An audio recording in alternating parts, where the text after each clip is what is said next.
جی بالکل، سارتر اس خیال کو پوری طرح رد کرتی ہیں کہ یہ سب ہماری بایولوجی یا ماحول یا کوئی لاشعوری چیزیں طے کرتی ہیں۔ اچھا، ان کے نزدیک تو ہم ہر لمحہ اپنے عمل سے خود کو یوں سمجھیں کہ بنا رہے ہوتے ہیں، خود کو ایجاد کر رہے ہیں ایک طرح سے۔ ہاں بالکل، اسی لیے وہ جو روایتی نفسیات ہے نا، اسے وہ کافی نہیں سمجھتی۔ کیونکہ وہ انسان کو بس چند خواہشوں تک محدود کر دیتی ہے۔ جی، سارتر کہتی ہیں کہ ان ظاہری رویوں کے پیچھے ایک بنیادی آزاد منصوبہ ہوتا ہے، اور اسی کو سمجھنے کے لیے وہ وجودی نفسیاتی تجزیہ کا طریقہ بتاتی ہیں۔ یہ بنیادی منصوبہ یہ کیا چیز ہے؟ کوئی ایسی بات جو ہم خود سے بھی چھپاتے ہیں؟ نہیں، چھپی ہوئی نہیں، یہ تو ہمارے ہونے کا، ہمارے وجود کا حصہ ہے۔ سارتر کہتی ہیں کہ ہر انسان کا ایک بنیادی انتخاب ہوتا ہے جسے مزید توڑا نہیں جا سکتا۔ اور وہ کیا ہے؟ وہ ہے ہونے کی خواہش، مطلب مکمل ہو جانے کی خواہش۔ شعور جسے سارتر اپنے لیے وجود کہتی ہیں، وہ اپنی اصل میں ایک کمی ہے۔ کمی؟ ہاں، ایک خلا اور آزادی اصل میں اسی کمی کا دوسرا نام ہے۔ ہم وہ نہیں ہیں جو ہم ہیں، تو ہم چاہتے ہیں کہ وہ بن جائیں جو ہم نہیں ہیں۔ یعنی ایک مکمل ٹھوس وجود، جیسے خدا کا تصور۔ بالکل، خود میں وجود، بینگ ان اٹ سیلف، بننے کی خواہش۔ تو وجودی نفسیاتی تجزیہ یہی کرتا ہے، وہ دیکھتا ہے کہ ہماری روزمرہ کی خواہشیں، جیسے مہنگی گاڑی چاہیے یا بڑا گھر، ہاں، یہ سب اسی گہری بنیادی خواہش کا اظہار ہے۔ ان چیزوں کے ذریعے ہم دنیا پر ایک طرح کا قبضہ کر کے اپنی کمی کو پورا کرنا چاہتے ہیں، مکمل ہونا چاہتے ہیں۔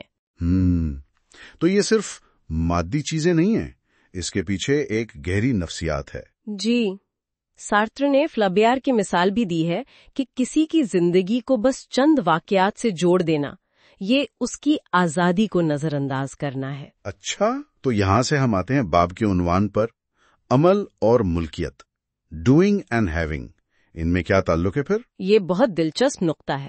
سارتر کے لیے نا، کرنا یعنی عمل، وہ بھی بنیادی طور پر رکھنے یعنی ملکیت یا قبضے کی ہی ایک شکل ہے۔ اچھا، وہ کیسے؟ دیکھیں، جب ہم کوئی چیز بناتے ہیں، کوئی آرٹ کا کام یا علم حاصل کرتے ہیں یا کوئی کھیل کھیلتے ہیں، جیسے اسکیئنگ، ہاں، تو ہم اصل میں دنیا کے کسی حصے کو اپنا بنا رہے ہوتے ہیں، اس پر قبضہ جما رہے ہوتے ہیں، اور یہ سب کوششیں دراصل ہونے کی ہیں۔ ایک منٹ، علم حاصل کرنا بھی قبضہ ہے؟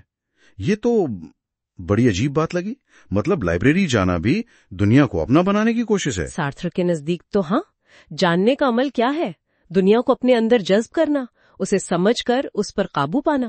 اچھا، جاننے والا چاہتا ہے کہ وہ چیز جس کے بارے میں وہ جان رہا ہے وہ اس کے شعور کا حصہ بن جائے، اس کی ملکیت بن جائے۔ یہاں تک کہ کسی چیز کو استعمال کر کے ختم کر دینا، وہ بھی ملکیت کا ایک منفی اظہار ہو سکتا ہے۔ جیسے اپنی سائیکل چلا چلا کر ختم کر دی۔ ہاں، یا وہ پرانی رسمیں ہوتی تھیں پوٹلاٹ جیسی، جہاں تحفے تباہ کیے جاتے تھے، وہ بھی اپنی ملکیت اور حیثیت دکھانے کا ایک طریقہ تھا۔ ٹھیک ہے، یہ تو ہوئی عمل اور چیزوں کی بات، لیکن سارتر تو مادے کی کیفیات پہ بھی بہت غور کرتے ہیں، جیسے لیزدار ہونا، سلائمی، اس کا کیا مقصد ہے؟ ہاں، یہ سارتر کے تجزیے کا ایک بہت خاص پہلو ہے۔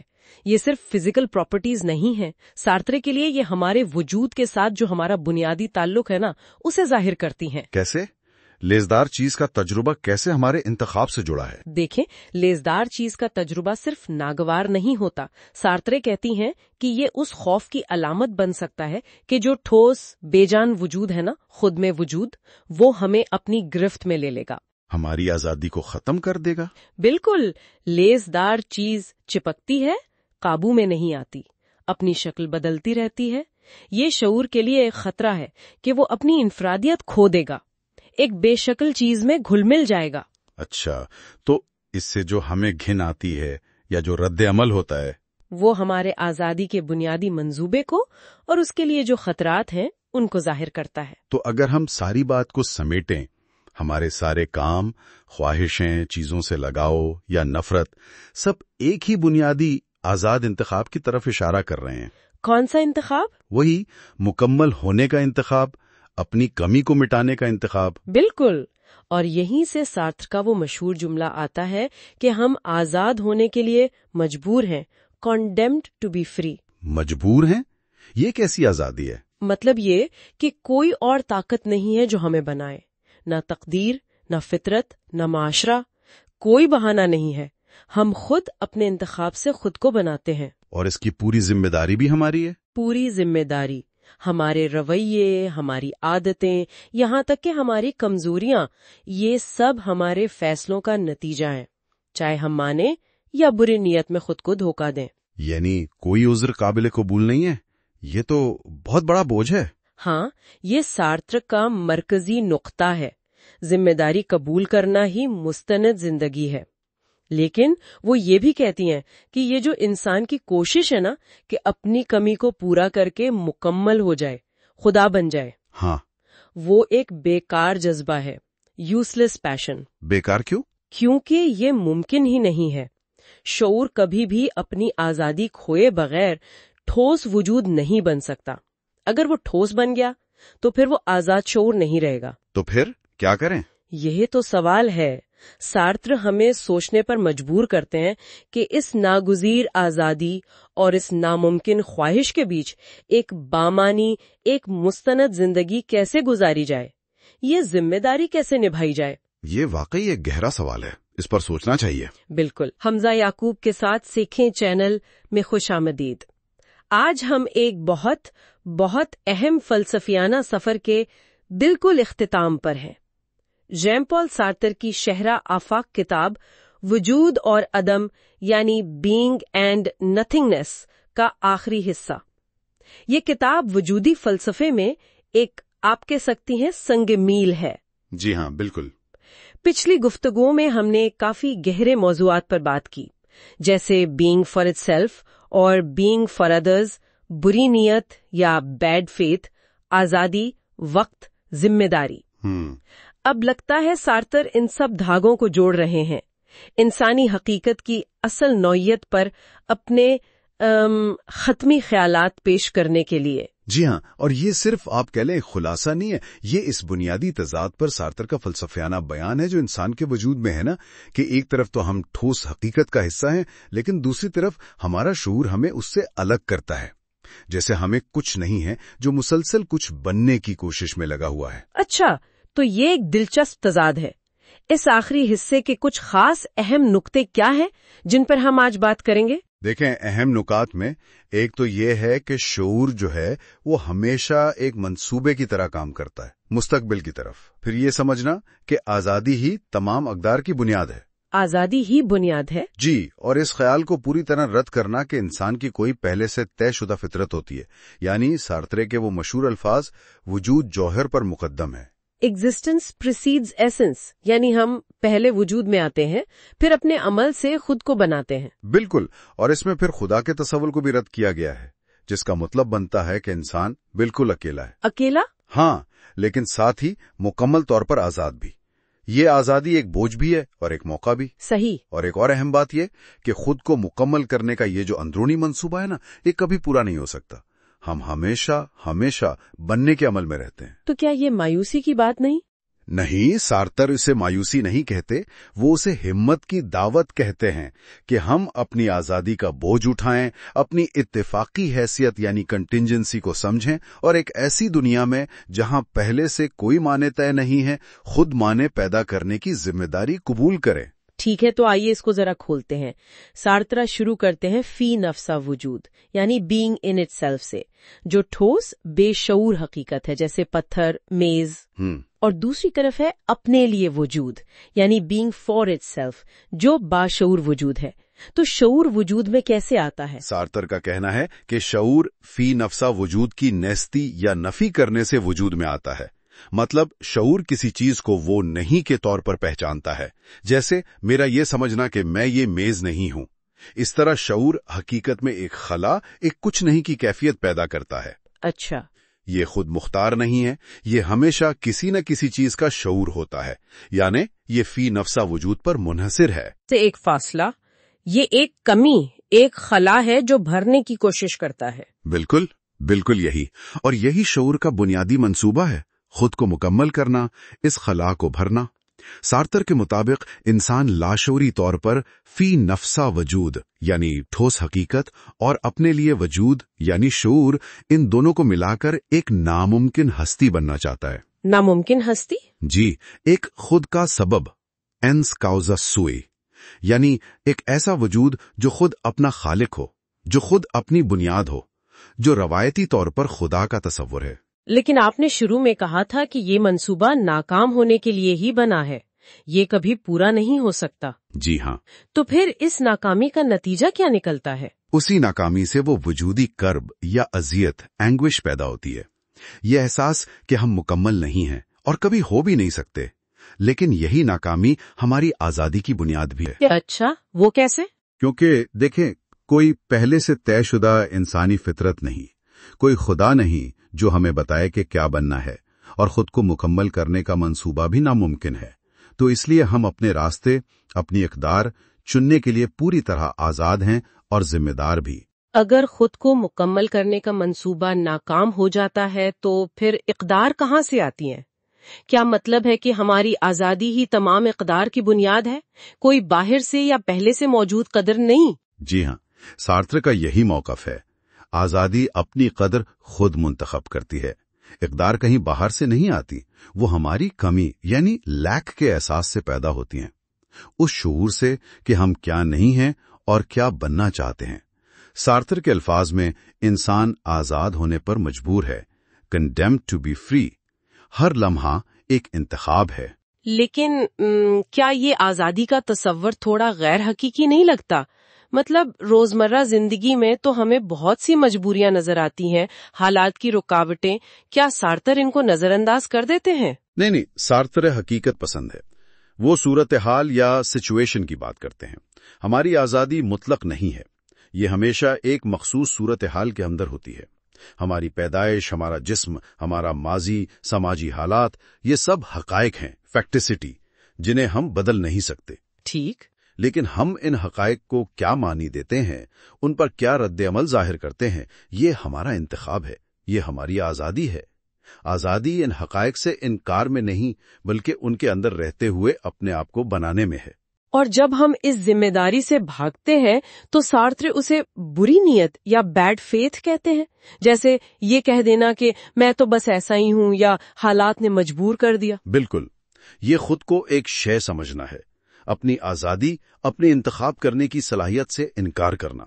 اور وجودی نفسیاتی تجزیہ جو ہے وہ اسی بنیادی منصوبے کو، یعنی خدا بننے کی وہ ناممکن خواہش اور اس آزادی سے فرار کی جو مختلف صورتیں ہیں، انہیں سمجھنے کی کوشش کرتا ہے۔ تو اس غیر معمولی فکری سفر کے اختتام پر سارتر ہمیں کہاں لا کھڑا کرتے ہیں؟ کیا پیغام ہے آخر میں؟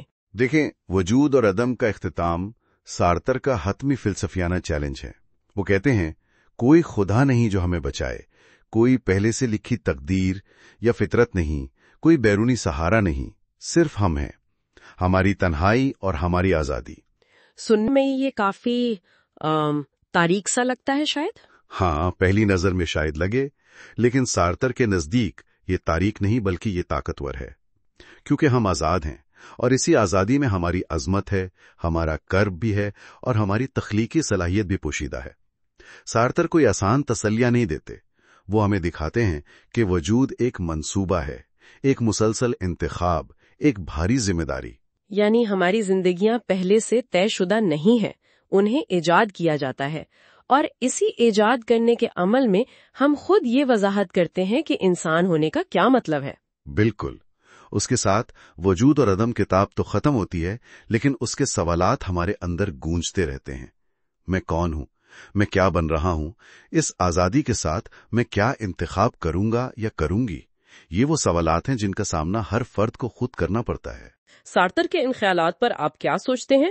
اپنے خیالات نیچے تبصروں میں ضرور بتائیے گا، اور یہ بھی بتائیں کہ آپ اگلی کون سی فلسفیانہ کتاب یا موضوع پر گفتگو سننا پسند کریں گے۔ اس فکری سفر کا حصہ بننے کا شکریہ۔